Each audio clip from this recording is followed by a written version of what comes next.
Salut à tous les amis, j'espère que vous allez bien. Aujourd'hui on se retrouve pour une nouvelle vidéo et aujourd'hui ça va être sur la BMW et vous connaissez déjà sûrement le sujet. C'est la suite de l'épisode où on est tombé en panne. Donc aujourd'hui on a reçu fraîchement la toute nouvelle pompe à carburant de marque Valeo. Donc c'est tout simplement une pompe OEM, hein. Donc OEM ça veut dire quoi? Ça veut dire tout simplement standard. Avec des paramètres constructeurs. Donc voilà, c'est une marque Valeo. On l'a payé, sans vous dire de bêtises, je crois 116 ou 118 euros. Donc voilà à quoi elle ressemble, hein. Elle est badgée Valeo. C'est une pompe 12 volts et elle est tarée pour 3 bar 6. Donc c'est la préconisation constructeur pour cette voiture. Je voulais d'abord revenir sur le système que j'avais fait pour dépanner cette voiture, parce que la vidéo vous avait vraiment plu. On était tombé en panne, bon nous ça nous avait pas forcément très plu, mais on avait fait un petit système D pour ramener la voiture à la maison. Et certains ont dit j'ai pas forcément compris comment t'as fait ton système. Donc je vais essayer de prendre le temps que j'ai actuellement dans le garage pour vous expliquer tout ça. Donc en fait j'avais une grosse batterie ici que j'ai au garage, hein, qui me sert tout simplement pour me dépanner ou pour brancher des pompes à essence dessus pour vider des réservoirs, etc. Bref, c'est une batterie que j'ai pour le bricolage. Dessus j'avais mis donc deux colliers avec un câble électrique, hein, parce que voilà, j'ai du câble chez moi, je fais des travaux. Donc j'avais dénudé, j'ai mis deux colliers ici pour tenir les fils sur les cosses de batterie. Ensuite ici j'ai tout simplement serti une cosse, une cosse d'injecteur, parce que j'avais ça sous la main. En fait, pourquoi sertir et pas te faire toucher les fils? Tout simplement parce que quand c'est serti vous n'avez pas de production d'étincelles, alors que quand vous faites toucher les fils vous avez une production d'étincelles. Je vous fais pas de dessin, faire des étincelles à côté de l'essence c'est dangereux. En même temps je vais expliquer pas mal de choses de retours de commentaires que j'ai eu. Ensuite, dans mon bidon ici, donc ça c'est un bidon résistant, hein, c'est des bidons pour l'hydrocarbure, donc il n'y a pas de souci là-dessus. J'avais récupéré un bouchon que j'ai percé au diamètre de durite, donc comme ça c'est rentre, il y a un petit peu d'air qui passe, mais c'est voilà, il n'y a pas de projection d'essence rien. Et j'avais également percé un petit trou pour passer mon fil électrique qui eux alimente ma pompe à essence. Je vais vous montrer tout ça comment c'est dedans après. Et donc en fait sur le fil électrique j'avais ici resserti la cosse mâle qui va se brancher donc sur la cosse femelle de la batterie, et donc comme ça je pouvais alimenter ma pompe en continu. Enfin en continu c'est un grand mot, parce qu'en fait si vous branchez constamment la pompe, le problème c'est qu'étant donné que c'est une pompe en plus gros débit, donc c'est une 420 ou 450 litres heure, je ne sais plus, vous allez tout simplement avoir une pression de travail qui est trop importante pour le moteur, sachant que le régulateur de pression qui lui va réguler la pression, c'est son but, se situe entre la pompe se trouve dans le réservoir siège arrière, le filtre à essence se trouve sous le volant ici avec le régulateur de pression, et le moteur se trouve ici. Et donc moi j'ai dû débrancher là-bas, comme vous l'avez vu dans la vidéo. Donc en fait je bypassais le régulateur de pression, donc j'étais obligé de gérer la pression moi-même. Donc qu'est-ce que je faisais? Je branchais, je débranchais, je branchais, je débranchais pour en fait tout simplement contrôler la pression dans les tuyaux. Parce que le problème c'est que d'amener trop de pression, d'une on peut cramer la pompe parce que la pompe force trop, et de deux on a un risque tout simplement d'une fuite, un sertissage qui pète, une durite, etc. Donc là j'avais mis des tuyaux, des rallonges, j'avais une petite cosse ici que j'avais enroulée parce que le serre-câble que j'ai ici c'est pas le bon diamètre, donc en fait de temps en temps il y avait des petites gouttes qui s'échappaient, donc pour pas que ça ruisselle j'avais mis un chiffon comme ça. Bon, la fuite était vraiment très légère et je vais vous expliquer ensuite qu'est-ce que j'ai fait pour contourner cette fuite là. Ici j'avais tout simplement défait l'arrivée de carburant du réservoir, donc au cas où que la pompe se réveille un coup et qu'elle ait un petit regain de vie, et tout simplement ça aurait balancé de l'essence plein le moteur, et juste dessous ici vous avez l'échappement. Donc pour éviter tout risque d'incendie j'avais tout simplement retiré le fusible dans le coffre, je vais vous montrer. J'avais déconnecté la rampe d'injecteur et je me suis rebranché au niveau de mes tuyaux sur la rampe d'injecteur, comme ça j'ai envoyé directement le carburant dans le circuit d'essence.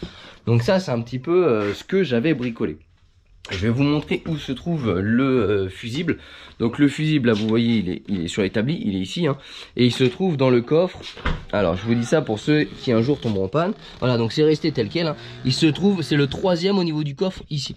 Et donc comme ça la pompe à essence n'étant plus alimentée, il n'y avait absolument aucun risque que celle-ci se réveille avec un petit regain d'énergie et nous balance de l'essence sans qu'on s'en rende compte et qu'on s'aperçoit de quelques flammes sous le capot.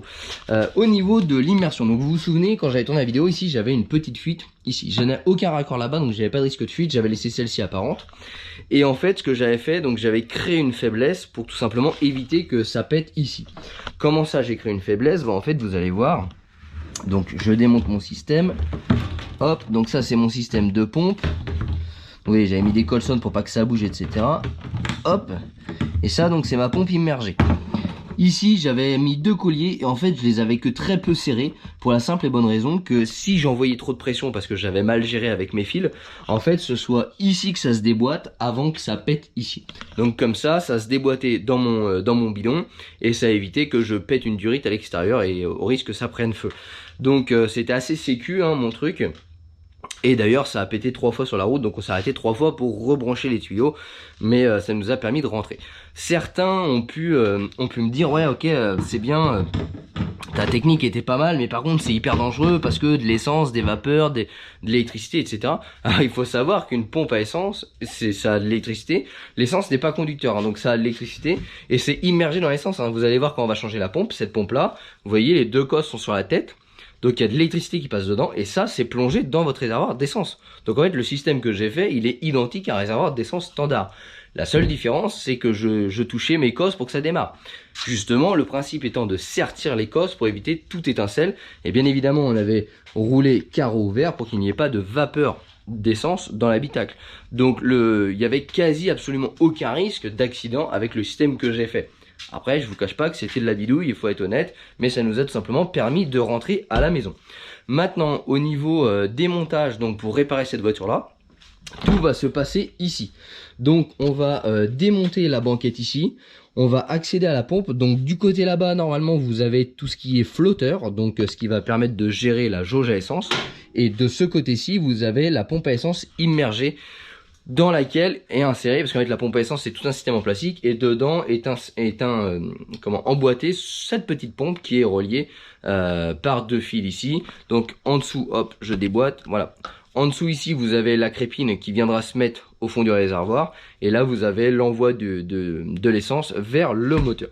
Et ben écoutez les amis, pour cette petite présentation et résumé de la débrouille que j'ai fait pour amener cette voiture là, et ben on va commencer le démontage donc de l'habitacle de la voiture. Et ben écoutez, c'est parti.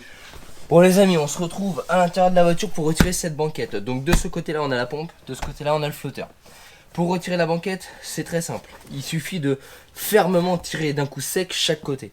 Si on tire linéairement, le problème c'est qu'on risque de casser les petites fixations en plastique. Donc là c'est assez simple, voilà, d'un coup sec.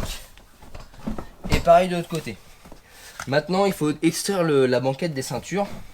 Donc là on joue un petit peu, on tire vers l'avant. Les ceintures sont contenues dans des goulottes en fait. Donc c'est assez simple, on retire la ceinture centrale. Voilà. Maintenant il nous reste un fil pour le chauffage des sièges à retirer au bout là-bas. Voilà. Et maintenant la banquette elle sort. Donc maintenant on va tout simplement extraire la banquette de l'intérieur pour pouvoir travailler plus facilement.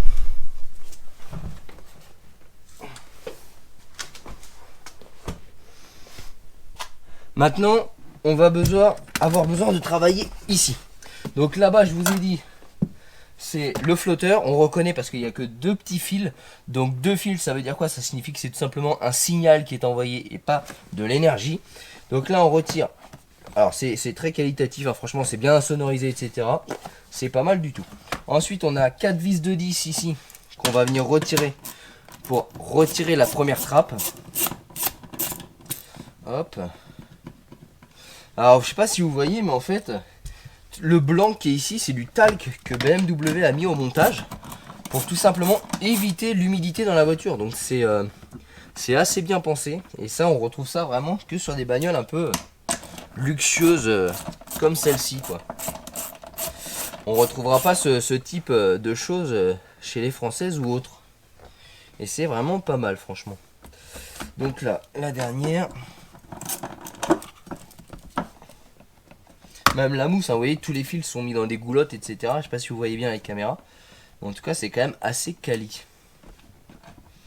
Hop. Donc là, maintenant, on a la trappe qui vient. Alors, j'espère que vous voyez bien. Je vais essayer de vous rapprocher un peu. Hop, c'est pas facile. Si je vous mets ici. Donc là, on retire la première trappe. Maintenant, on va pouvoir déconnecter le système de pompe à carburant. Donc, c'est un système de glissière. Voilà, il faut tirer ici et ça devrait libérer la cosse. Voilà, donc vous avez vu, c'est un petit système de glissière assez bien pensé et ça évite de tout casser. On va essayer de coincer ça. Là, on a tout simplement les raccords de carburant. Bon, je pense très sincèrement qu'il n'y a plus beaucoup de pression si c'est réellement elle qui a lâché. Voilà. je mets un sopalin, c'est pas pour que vous voyez pas, c'est pour tout simplement éviter la douche. Voilà. Donc on a un peu de carburant qui coule, mais très clairement c'est pas la folie, hein. Normalement c'est censé vraiment faire un pchit de dépression. Et là l'autre côté, voilà, bah l'autre côté on n'a rien du tout, ça c'est notre retour de carburant. Hop. Maintenant on a ce qu'on va appeler un gros écrou circulaire, qu'il va falloir tout simplement qu'on vienne retirer. Donc il existe des clés exprès pour démonter ça, moi je les ai pas. Je fais toujours avec un gros tournevis plat, un gros marteau assez lourd, pour venir choquer en fait la coupelle. Généralement ça sort assez bien. Il faut faire des coups secs. Alors on va mettre ça pour éviter les éclaboussures d'essence dans l'habitacle.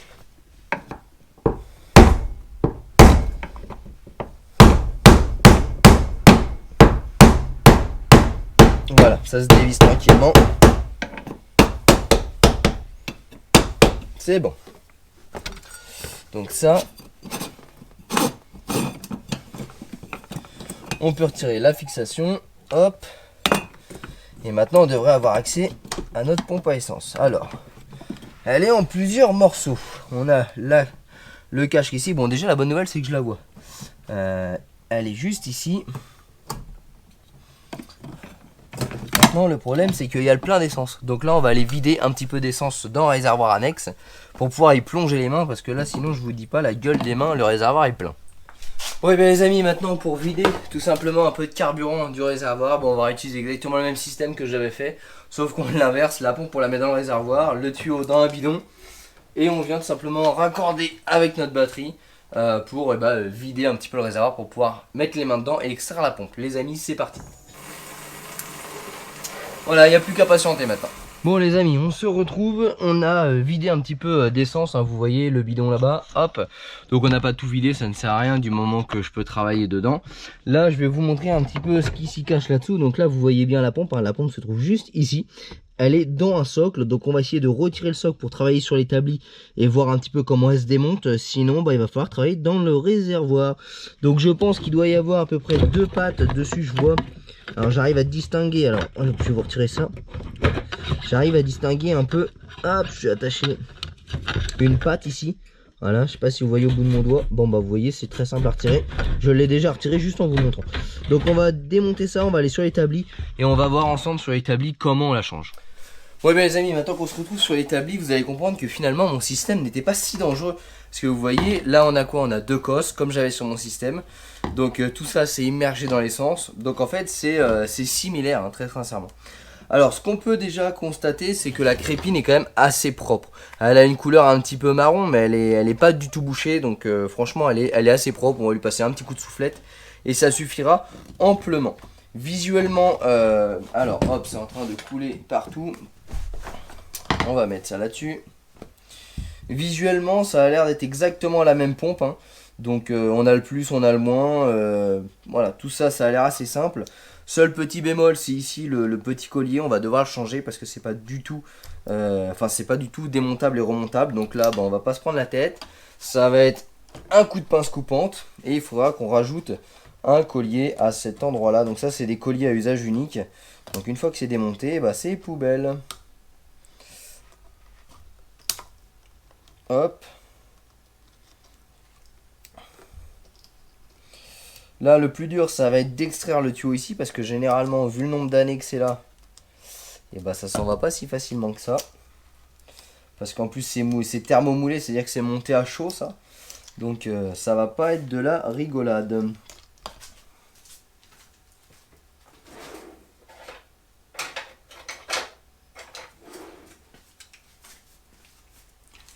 Alors, je préfère préciser, il n'y a pas de placement de produit, c'est juste ce que je vais utiliser. On va mettre tout simplement un petit peu de corps gras dedans et on va essayer de le faire glisser avec un petit tournevis pour essayer de faire rentrer dedans le corps gras. Voilà. Maintenant, on essaie de faire un peu le tour. Ça va permettre tout simplement de retirer un petit peu l'effet ventouse que ça a pu faire avec le temps, pour essayer de conserver ce tuyau qu'on va avoir besoin de remonter. Alors c'est extrêmement dur à retirer, hein, je m'y attendais. Ce genre de durite là, généralement quand elles sont en place, elles n'ont pas envie de sortir. Ça fait des années qu'elles sont là.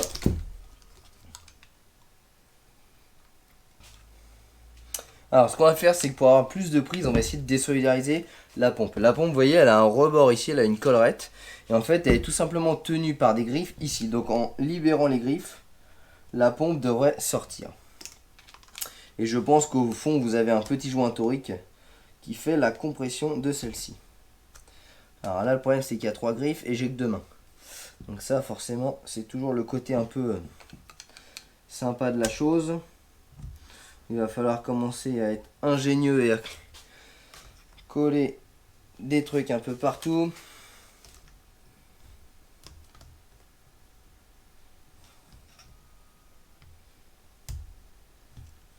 Bon, ben on va essayer de déglisser plusieurs tournevis pour tout simplement débloquer nos 3 collerettes. J'en ai déjà 2. Ce qu'il faut faire attention en plus, c'est étant donné que le plastique est dans l'essence depuis maintenant, c'est une voiture qui date de 2004, hein, donc on est en 2020. Ça fait tout de même 4 ans, enfin 4 ans, 2004-2020, ça fait 16 ans que celle-ci est dans l'essence. Et donc, je vous fais pas de dessin, le plastique il durcit, et le plastique quand il durcit, il devient cassant. Donc il faut faire extrêmement attention à ne rien casser lors de cette phase-là. Donc faut pas hésiter à mettre du corps gras partout, pour vraiment l'aider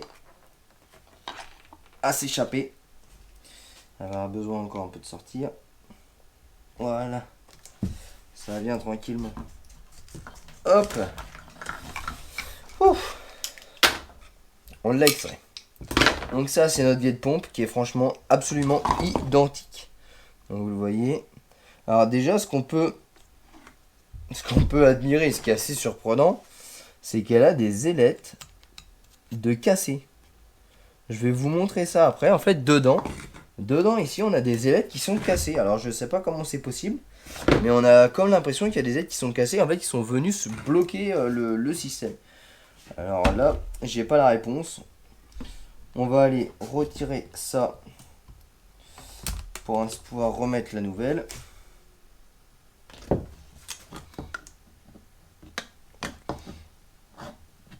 Voilà. Donc ça, nouvelle. Maintenant, on va tout simplement remettre la nouvelle et avant ça, remettre un collier. Bon, et bien on va essayer de remettre un collier un peu plus adapté pour remplacer donc celui qui était qu'on a dû couper parce que c'est des colliers qui ne se remettent pas, c'est des colliers à usage unique. Ça permet également au constructeur de savoir si ça a été démonté ou pas. Donc j'espère que je vais avoir des colliers à la bonne taille. Alors ça devrait faire le boulot. Hop. On rebranche dessus. On vient serrer. Et ça fait le boulot. Voilà. Donc ça c'est fixé. Maintenant on vient remettre le tout au fond. Donc là vous avez vu, vous avez trois pics qui vont venir en fait mordre la gorge qui est ici. Donc là c'est assez simple, hein. On remet bien la pompe au bon endroit. On appuie fermement. Alors est-ce qu'il ne faut pas mettre ça avant? On va vérifier. Voilà. Tac. Et on clipse. Voilà. Donc ça on s'en sert pour tout simplement centrer notre pompe, vous voyez, pour qu'on arrive bien dedans. Et après on vient clipser tout simplement la crépine dessus. Notre pompe est bon pour être réinstallée. Donc maintenant on remet tout simplement le plus, le moins. Jusque là rien de bien compliqué. Hop. Tac. Alors est-ce qu'on peut se tromper? Ça c'est une bonne question. J'essaie de me poser vos questions. Alors non, on peut pas se tromper. Vous voyez, vous avez une grosse et une petite coste. Donc la grosse sur la grosse et la petite sur la petite. Parce que je sais qu'il y a des personnes qui vont me dire ouais, mais comment on sait lequel est le plus, lequel est le moins? Parce que c'est des couleurs qui sont pas forcément très traditionnelles, je vous l'accorde. Et ben en fait tout simplement parce que vous avez une petite, une grosse, donc vous pouvez pas vous tromper. Voilà les amis, la pompe est remplacée. Ben maintenant on va tout simplement remettre ça sur le véhicule. Donc là, hop, on revient fixer notre pompe à essence. Donc on avait le petit câble ici, je sais pas si vous voyez bien, qui va tout simplement se brancher sur notre tuyau ici. Alors hop, on va essayer déjà d'insérer ça. Il me semble qu'elle avait un sens. Comment que ça rentre? Hop. Est-ce qu'on peut se tromper ou pas? Donc ça, ce petit câble ici, il allait ici, hop. À quoi il sert? Ne me posez pas la question, je ne sais pas. Mais il se branchait ici. Donc on le rebranche. Et on va regarder comment tout ça, ça rentre. Bon, je suis à la recherche en fait où se mettre l'éclipse. Parce que tout à l'heure ça s'est déclipsé un peu trop facilement. Ce qui fait que je n'ai pas eu le temps. Ah c'est bon, j'ai vu. Ok, on a deux petits endroits ici où ça se clipse dedans. Voilà. Alors en fait c'est normal, c'est tout simplement qu'il y avait il y a un détrompeur au fond du réservoir. Ce qui fait que quand vous êtes un quart à l'envers, enfin un demi-tour à l'envers, bah, en fait tout simplement elle va pas au fond, donc vous pouvez pas la clipser. J'ai fait un quart à l'envers, elle est glissée tout seul au fond, donc en fait c'est très simple à faire. Vraiment rien de compliqué. Donc là on rebranche notre fil. Hop, qui lui est également un détrompeur. On repositionne le tout dans le réservoir. Hop. Alors on va bloquer ça là. On remet notre couvercle. Et là, avant de tout remonter et de remettre le carburant, etc., on va faire tout simplement un premier essai de démarrage. Alors, on repasse les tuyaux qu'on avait coincés.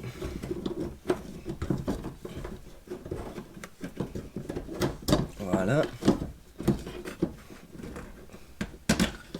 Hop.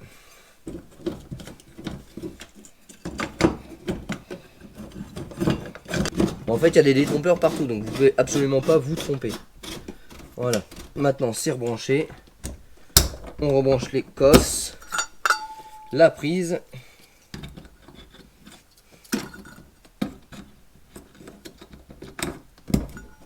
On va aller remettre le fusible, raccorder la durite qui arrive au moteur et on va pouvoir tester si ça démarre. Bon les amis, on se retrouve, vous voyez on a tout remonté à blanc, donc là rien n'est serré correctement, mais tout est raccordé, tuyaux, câbles, etc., partie électrique. Donc maintenant on va remettre notre fusible dans la boîte à fusible, hein, donc le fusible 73 de mémoire, qui vient se placer, hop, bah, pas de bol, il tombe. Alors je reprends, hop, c'est pas facile avec la caméra, qui vient se placer ici, donc c'est le deuxième de la rangée du bas. Donc ça c'est fusible de carburant 20 ampères. Donc une fois qu'on a raccordé ce fusible pour réalimenter notre pompe à essence, on va venir, alors je fais un petit peu de place, hop, on pousse les caméras, on va venir raccorder notre durite d'essence qui elle vient du réservoir. Donc je rappelle qu'ici on a l'arrivée du réservoir et ça c'est ce qui va au moteur. Donc on raccorde et maintenant ça va être le grand moment de savoir si ça démarre ou pas. Donc on va aller choper les clés. Alors, est-ce que ça démarre? Verdict, verdict. Il faut que j'arrive à rentrer parce que vous voyez, il y a la moto qui est juste là. Ça va pas être facile. Clairement, ça passe pas. Il faut qu'on passe par le côté passager. Bon, ça complique un petit peu les choses, mais c'est pas grave. Pourquoi ça complique? Bah, tout simplement parce qu'en fait, il faut qu'on appuie sur la pédale de démarrage qui est ici. Donc, on va mettre le contact déjà. Voilà, on va reculer le siège, alors ça se fait ici.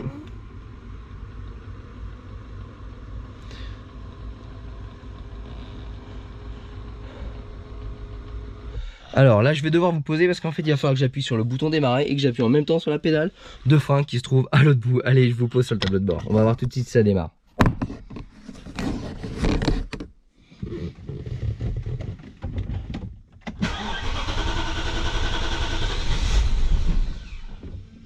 Alors ce qui est pas mal déjà c'est que ça tousse parce que là il faut que la pompe ramène le carburant jusqu'au moteur. Donc là ça risque de merder un petit peu, le temps de chasser toute l'air, etc. Sachant qu'en plus j'ai retiré à peu près 25 litres de carburant. Donc là on doit être sur la réserve. Donc du coup bah voilà, il faut qu'elle réamorce tout le système. Voilà, après le deuxième coup ça démarre parfaitement. Donc je vous laisse juger par vous-même le tableau de bord. Donc là c'est bon, ça démarre, donc ça signifie bien que la panne était bien la pompe à essence. Après on va aller voir sur l'établi, parce que vous allez voir il manque des petites ailettes sur la pompe à essence. Donc en fait je pense tout simplement qu'il y a des ailettes qui se sont cassées, comment je peux pas vous dire, et que ça a bloqué le mécanisme, voire ça l'a fait chauffer, ça l'a fait griller. Ça m'est jamais arrivé, c'est la première fois que je vois ça, mais bon, on va y aller voir tout ça sur l'établi. Bon les amis, vous l'avez vu, ça démarre impeccable, donc on a bien réparé notre panne et c'était bien la pompe, donc mon diagnostic depuis le début était pas mal. Là on va tout simplement venir resserrer notre coupelle et remonter tout ça, c'est parti. Donc là même chose à l'inverse, on prend un gros marteau et on vient resserrer sèchement la bague. Voilà. Ensuite On remet le cache. Ainsi que les 4 vis qui le maintiennent. Il y a également un détrompeur sur le cache en plastique. En fait, les 4 trous noirs sont pas du tout à équivalente distance. Ce qui fait que si vous ne le mettez pas dans le bon sens, et ben vous pouvez pas remonter le petit cache. Donc là, on resserre ça, on remet la banquette et ce sera terminé pour ce changement de pompe à essence. Donc contrairement à ce qu'on a pu voir sur le Cayenne sur la chaîne YouTube où c'est un vrai calvaire, là-dessus, ça reste quand même assez simple à changer. Sur le Cayenne, vous vous souvenez, on avait 2 pompes à essence, l'une qui renvoie vers l'autre, une qui renvoie vers le filtre, l'autre qui renvoie vers le régulateur de pression, plus les retours de carburant. On a à peu près une dizaine de tuyaux qui sont à débrancher, à rebrancher tous au même endroit dans le réservoir. Il faut passer les bras d'un compartiment à un autre, c'est une vraie plaie à faire. Là, vous avez vu, très franchement, ça se fait vraiment bien. Faut compter, allez là, parce que j'ai pris le temps de vous expliquer, j'ai filmé, etc. Mais sinon, 1 heure et c'est changé, hein, c'est assez rapide.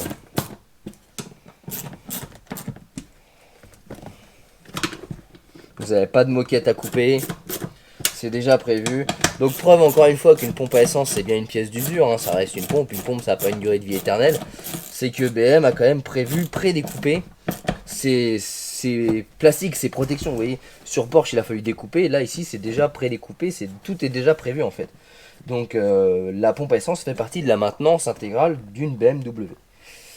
Pour information, ceux qui se posaient la question du kilométrage de la voiture, elle a 180 000 km à peine, je crois 178 000, donc voilà, ça reste quand même de l'usure pour ce type de pompe à essence. Là, on va remettre tout simplement la banquette.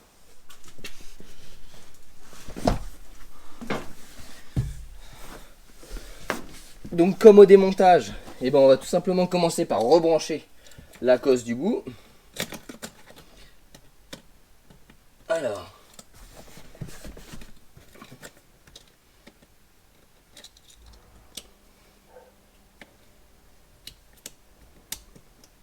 Voilà.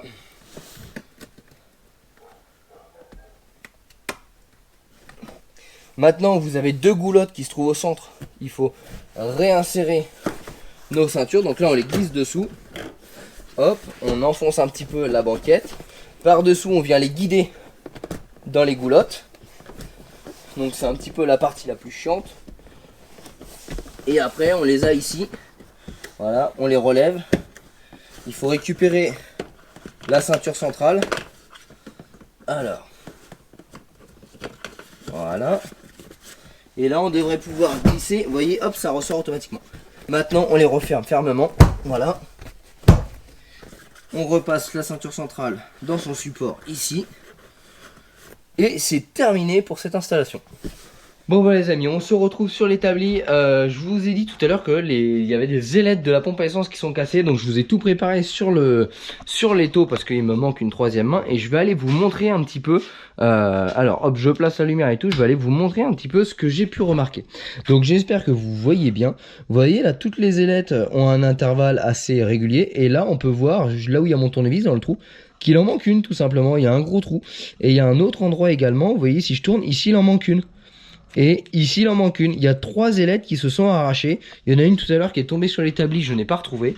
Donc je pense que c'est réellement ça la cause de cette casse soudaine de cette pompe à essence. C'est qu'à mon avis il y a une ailette qui s'est cassée, qui est venue dans le système et qui a bloqué. Donc soit qu'il l'a fait chauffer et qu'il l'a grillé, soit tout simplement qu'il l'a cassé et c'est terminé, ça marchait plus. Voire parce qu'il manquait les ailettes et donc tout simplement elle n'arrivait pas à monter en pression. Là je pourrais pas vous dire le pourquoi du comment, mais en tout cas cette pompe à essence était vraiment au bout du bout parce qu'elle avait 3 ailettes de cassées. Les amis, j'espère que cette petite vidéo vous aura plu, le dépannage vous a plu, j'espère que la réparation vous plaira et qu'elle pourra en aider certains. Pour ceux qui souhaitent, vous pouvez nous rejoindre sur les réseaux sociaux Facebook ou Instagram.